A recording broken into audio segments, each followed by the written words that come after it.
प्रिय विद्यार्थियों, SPU college farmer के ऑनलाइन क्लासों में मैं अरविंद सिंह चौहान, हिंदी साहित्य बीए सेकंड ईयर में आपका स्वागत करता हूं। हमने इससे पूर्व की ऑनलाइन क्लासों में हिंदी साहित्य के इतिहास को प्रारंभ किया था। हिंदी साहित्य का इतिहास आदिकाल, भक्तिकाल, रीतिकाल और आधुनिक काल, 4 भागों में विभाजित है। हम हिंदी साहित्य के द्वितीय कालखंड भक्तिकाल के बारे में चर्चा करेंगे। भक्तिकाल का समय 1375 से 1700 विक्रम संवत बताया गया है, अर्थात 1318 ईस्वी से 1643 ईस्वी तक का समय भक्तिकाल का माना है। रामचंद्र शुक्ल ने इस समय में भक्ति की प्रवृत्ति प्रधान होने के कारण इस समय का नाम भक्तिकाल दिया है। शुक्ल हिंदी में दोहरे नामकरण के लिए प्रसिद्ध है। इस दोहरे नामकरण में इन्होंने भक्तिकाल में एक और नाम रखा है, जिसे हम कहते हैं पूर्व मध्य काल। मध्य काल के 2 भाग किए गए, पूर्व मध्य काल अर्थात भक्तिकाल, उत्तर मध्य काल अर्थात रीतिकाल। भक्तिकाल नामकरण और समय सीमा दोनों आचार्य रामचंद्र शुक्ल द्वारा बताई गई और सर्वमान्य मानी गई है। शुक्ल ने भक्तिकाल को 2 भागों में विभाजित किया है। यह पूरा कालखंड ईश्वर की भक्ति को लेकर चला है, अर्थात भक्तिकाल के 2 जो मुख्य भाग शुक्ल जी करते हैं वो भी ईश्वर के रूप को लेकर करते हैं, ईश्वर की भक्ति के प्रकार को लेकर करते हैं। जैसे भक्तिकाल का जो पहला भाग किया गया वो निर्गुण ईश्वर के रूप को लेकर किया गया। ऐसा ईश्वर जो दिखाई नहीं देता, वो निराकार है, निरंजन है, अलग निरंजन है। निर्गुण ईश्वर के रूप को लेकर जो काव्य धारा चलाई गई, जो नामकरण रखा गया, वो कहलाता है निर्गुण भक्ति काव्य। और ईश्वर के साकार, साक्षात, अवतार, सगुण रूप को लेकर जो काव्य धारा चली, उसे कहते हैं सगुण भक्ति काव्य।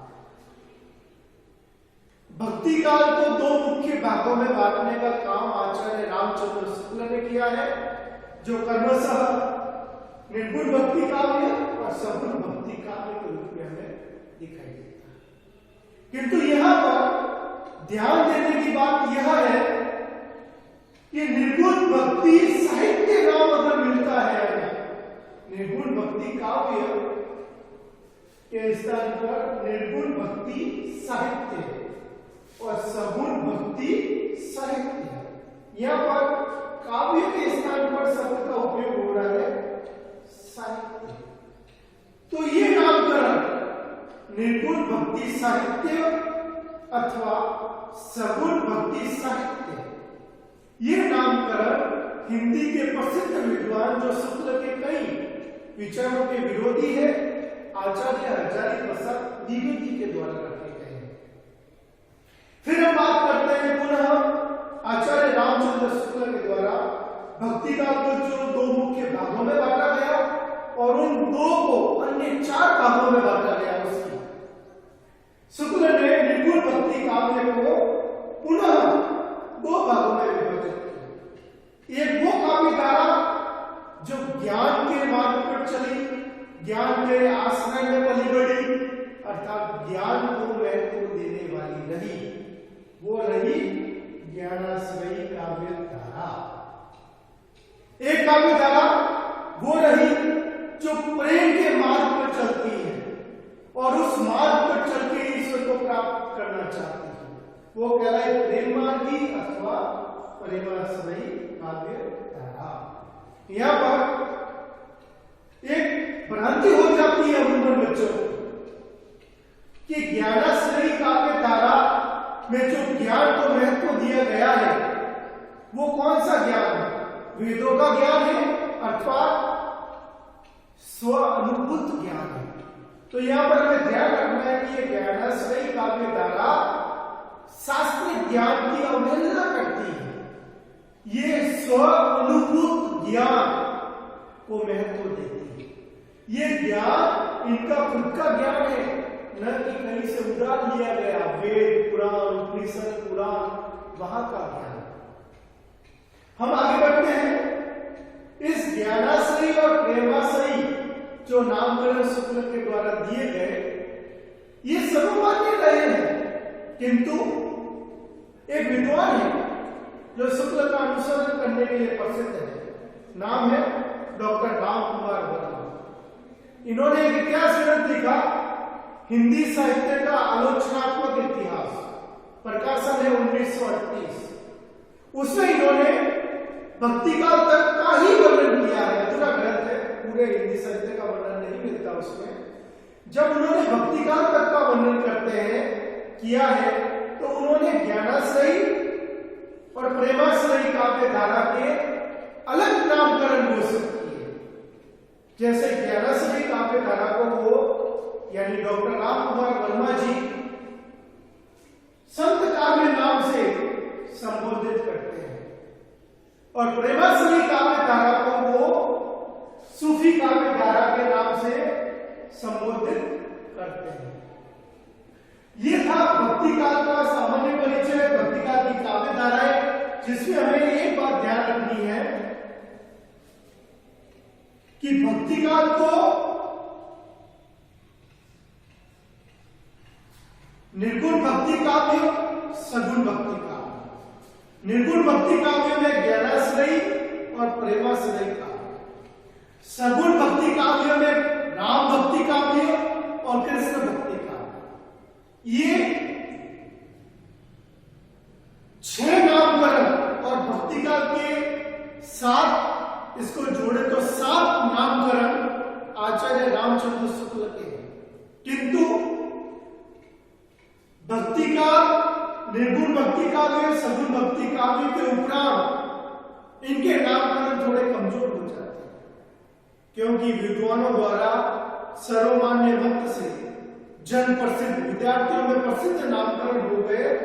ज्ञानाश्रयी के स्थान पर संत काव्य, प्रेमाश्रयी के स्थान पर सूफी काव्य। अमूमन निर्गुण काव्य में पहली काव्य धारा को संत काव्य धारा नाम से ही पुकारा जाता है और दूसरी काव्य धारा को सूफी काव्य के नाम से पुकारा जाता है।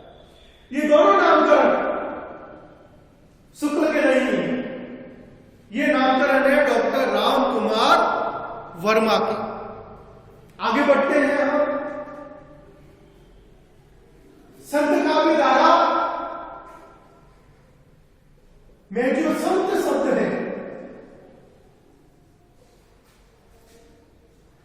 इस शब्द से तात्पर्य वह व्यक्ति है जो निर्गुण ईश्वर का उपासक है, उसका आराध्य उपास्य निर्गुण ईश्वर होना चाहिए।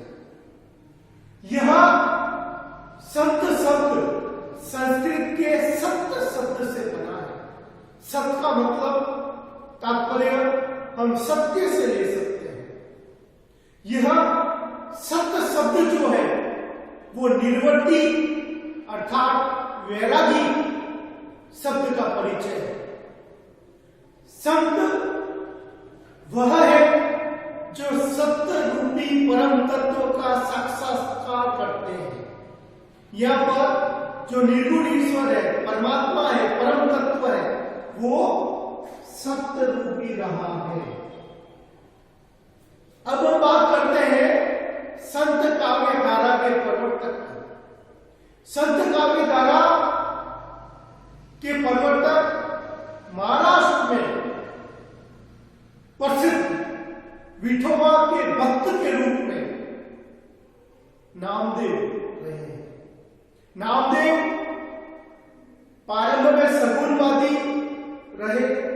किंतु उसके उपरांत एक नाथ ज्ञानदेव उनके संपर्क में आते हैं और निर्गुणवादी बन जाते हैं। उनमें खंडन मंडन की प्रवृत्ति बहुत कम पाई जाती है। नामदेव विठोबा के भक्त रहे, ठाकुर विठल की पूजा करते रहे और इनको निर्गुण मार्गी बनाने का श्रेय जाता है ज्ञानदेव। नामदेव से संत काव्य धारा प्रारंभ होती है और जब ये संत काव्य धारा आगे बढ़ती है तो इसको संपूर्ण भारत में, उत्तर भारत में प्रचार और प्रसारित करने का जो कार्य करता है, जिसके कारण उसे हम संत काव्य धारा का प्रमुख कवि कहते हैं, वो है कबीर। आचार्य रामचंद्र शुक्ल कहते हैं कि निर्गुण काव्य धारा का निर्दिष्ट प्रवर्तक कबीर दास रहे, अर्थात शुक्ल प्रवर्तक के रूप में और प्रमुख कवि के रूप में कबीर को स्वीकार करते हैं, जबकि विद्वानों द्वारा प्रवर्तक नामदेव को माना गया और प्रमुख कवि कबीर को कहा गया। अब हम बात करते हैं कबीर के समकक्षी कुछ अन्य प्रसिद्ध कवियों की, जिनमें एक नाम आता है जो पंजाब में सिख धर्म के प्रवर्तक रहे, वो है गुरु नानक। गुरु नानक के साथ हम बात कर लेते हैं गुरु अंगद और गुरु अर्जुन देव। ये तीनों सिख है, पंजाब से संबंधित है, किंतु संत काव्य धारा में आते हैं। गुरु नानक, गुरु अंगद, गुरु अर्जुन देव। दादू दयाल जो राजस्थान के कबीर कहे जाते हैं, उनके शिष्य संत दास, जगजीवन दास, सुंदर दास और रंजक दास। एक बहुत ही प्रसिद्ध संत कवि रहे हैं मलुक दास, हरिदास निरंजनी, जंपनाथ, संत पीपा, रैदास, ये सब संत कवियों में आते हैं। कई सारे नाम हैं, किंतु हमें उन चीजों पर ध्यान देना है जो हमारे आसपास के वातावरण से संबंधित है। जैसे कि राजस्थान के प्रसिद्ध संत कवि कौन है? सर्वप्रथम जो नाम आता है वो आता है दादू दयाल। दादू का जन्म हालांकि अहमदाबाद में हुआ, लेकिन उनकी कर्मभूमि राजस्थान रही है, इसके लिए इन्हें राजस्थान का कबीर कहा जाता है। दूसरा, दादू के शिष्य रंजक दास, जो उस संत के रूप में प्रसिद्ध है जो हमेशा जीवन पर्यंत दूल्हे के वेश में रहा। और उसके उपरांत हम राजस्थान के बहुत ही प्रखंड विद्वान, जो संतों में सबसे ज्यादा सुशिक्षित रहे हैं, उनका नाम लेते हैं सुंदरदास। ये दोसा के हैं। एक और कवि का हम नाम लेते हैं जो कबीर के उत्तराधिकारी घोषित किए गए और राजस्थान के वादोगढ़ से संबंधित है, धर्मदास। एक और कवि जो रामायण के शिष्य परंपरा में आते हैं, संत पीपा। ये राजस्थान के मुख्य कवि हैं और साथ ही इनको संत भी माना गया है। इसके अलावा हम हरिदास निरंजनी, जंपनाथ अर्थात जाम्बू जी का नाम भी ले सकते हैं। अब हम संत काव्य धारा को और आगे बढ़ाते हुए ये समझते हैं कि ये किस आधार पर, किस विचारधारा पर खड़ी हुई है। संत काव्य धारा का जो दार्शनिक आधार है उसको समझने की कोशिश की। शंकराचार्य का अद्वैतवाद, वैष्णवों की अहिंसा, सूफियों का प्रेमवाद, इस्लाम का एकेश्वरवाद, मुसलमानों का मूर्ति पूजा विरोध, उपनिषदों से ब्रह्मवाद, जीव, जगत, माया, संबंधित विचार, सिद्धों से उलटबासियां, नाथों से हठयोग और कुंडलिनी साधना के दार्शनिक विचार लेकर संत काव्य धारा हिंदी साहित्य में भक्ति काल में निर्गुण भक्ति में पहली काव्य धारा बनती है। अब हम बात करते हैं संत काव्य धाराओं की विशेषता। संत काव्य धारा का, कबीर का या दादूदयाल का सबसे महत्वपूर्ण योगदान जो हिंदी साहित्य में रहा है, भारत वर्ष में रहा है, वो है समता मूलक समाज की स्थापना हेतु संघर्ष करना। ये जाति पाति, वर्ण व्यवस्था, रंग भेद, छुआछूत का तीव्र विरोध करते हैं। ये समाज में समानता लाना चाहते हैं और इसके लिए ये संघर्ष भी करते हैं। अपनी काव्य वाणी को लिपिबद्ध करते हैं, जनता में प्रचारित करते हैं। ये हिंदी के पहले प्रगतिवादी कवि रहे हैं, क्योंकि ये गरीबों से सहानुभूति करते हैं, पूंजीपतियों का विरोध करते हैं। ये खुद दलित जाति से रहे हैं, इसके लिए दलितों की पीड़ा को इन्होंने बहुत अच्छे तरीके से समझा। ये गुरु को महत्व देते हैं। कबीर का प्रसिद्ध दोहा भी है, गुरु गोविंद दो खड़े का पहला गुपाए, बलिहारी गुरु आपने गोविंद दियो बताया। ये ज्ञान मार्गी है, ज्ञानाश्रयी है, लेकिन ये शास्त्रीय ज्ञान का विरोध करते हैं। वेद, पुराण, उपनिषद, इन चीजों का ये विरोध करते हैं। ईश्वर प्राप्ति में इनको बाधक मानते हैं। ये स्व अनुभूत ज्ञान को महत्व देते हैं। इनमें खंडन मंडन की प्रवृत्ति रही है। ये निर्गुण ईश्वर की भक्ति के साधनों का मंडन करते हैं और सगुण भक्ति, ईश्वरवाद, अवतारवाद, बहुदेववाद, मूर्ति पूजा, शास्त्रीय ज्ञान, यज्ञ हवन, स्वर्ग नरक, पाप पुण्य, इनका ये विरोध करते हैं, खंडन करते हैं। इनमें लौकिक प्रेम से अलौकिक प्रेम की व्यंजना देखने को मिलती है, जिसके दो रूप है। दोनों रूप कहीं कम कहीं ज्यादा संत काव्य धारा में मिलते हैं। भावनात्मक रहस्यवाद, जिसमें ईश्वर से प्रेम का भाव है।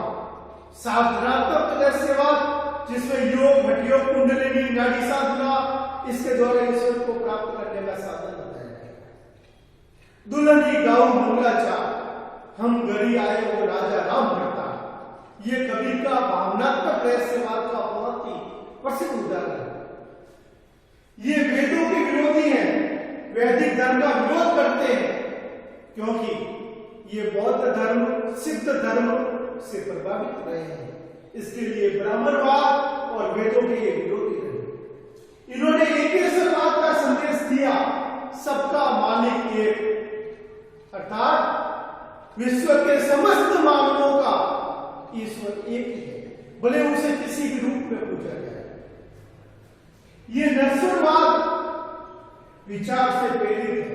इनका मानना है कि संसार संगभंगुर है, सभी चीजें नश्वर है, लेकिन आत्मा अजर अमर है, जो परमात्मा से जुड़ी हुई है। आत्मा और परमात्मा में किसी प्रकार का द्वैत भाव, भिन्नता नहीं है, क्योंकि ये शंकराचार्य के अद्वैतवाद से प्रभावित है। इनकी भाषा को दो नाम दिए जाते हैं। पहला सदुगड़ी, जो आचार्य रामचंद्र शुक्ल द्वारा दिया गया, और दूसरा पंचमेल भाषा, जो श्याम सुंदर दास के द्वारा दिया गया। ये नाम स्मरण को महत्व देते हैं और कहते हैं, दशरथ सुत तिहु लोक बखाना, राम नाम का मरण है आना। यहां पर जो राम है और राम नाम का जो प्रयोग इनके काव्य में देखने को मिलता है, वो सगुण राम नहीं है, वो अयोध्या के राम नहीं है, वो निर्गुण राम है। वो ईश्वर जो दिखाई नहीं देता, लेकिन इन्होंने प्रतीक के रूप में उसका नामकरण कर दिया राम। इनका प्रमुख रस शांत रहा। यद्यपि इस काव्य धारा में श्रृंगार, अद्भुत, भक्ति,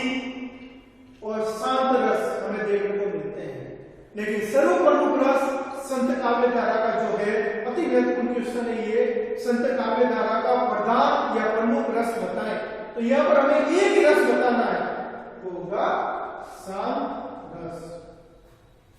इन्होंने सुरति और निरति की चर्चा की और सुरति निरति से तात्पर्य समझना जरूरी है। सुरति से तात्पर्य है आनंद का अनुभव और निरति से तात्पर्य है जगत के प्रपंच अर्थात सांसारिकता से मुक्ति। सुरति निरति संस्कृत शब्दावली का उपयोग करें, लेकिन उसका तात्पर्य अवश्य ध्यान रखें। इन्होंने प्रतीक योजना को भी महत्व दिया है, अर्थात प्रतीकों में अपनी बात कही है। जैसे कि हंस, ये शब्द संत काव्य धारा का प्रसिद्ध शब्द रहा है, लेकिन यहाँ पर हंस शब्द जो है उसका तात्पर्य आत्मा से रहा है। इन्होंने उलट भाषाओं में अद्भुत रथ, उक्ति व चित्र का प्रयोग किया है। अलंकारों का इन्होंने बहुत ही सहज रूप से चित्रण किया है। कभी भी इन्होंने बलपूर्वक कविता में छंद या अलंकारों का प्रयोग नहीं किया है। अब अगली क्लास में हम इस काव्य धारा में जो प्रसिद्ध कवि हैं, जिन्हें मध्यकाल का क्रांतिकारी पुरुष अर्थात मध्यकाल का क्रांतिकारी पुरस्कर्ता डॉक्टर बच्चन सिंह ने बताया है, या शुक्ल की बात करें तो निर्गुण मार्ग का निर्दिष्ट प्रवर्तक शुक्ल ने जिन्हें घोषित किया है, उसके बारे में बात करेंगे। अगली क्लास की जो चर्चा होगी उसका विषय रहेगा अभी, जिससे तात्पर्य है महान। अगली क्लास में मिलते हैं आपसे, तब तक के लिए धन्यवाद। हिंदी साहित्य पढ़ते रहिए।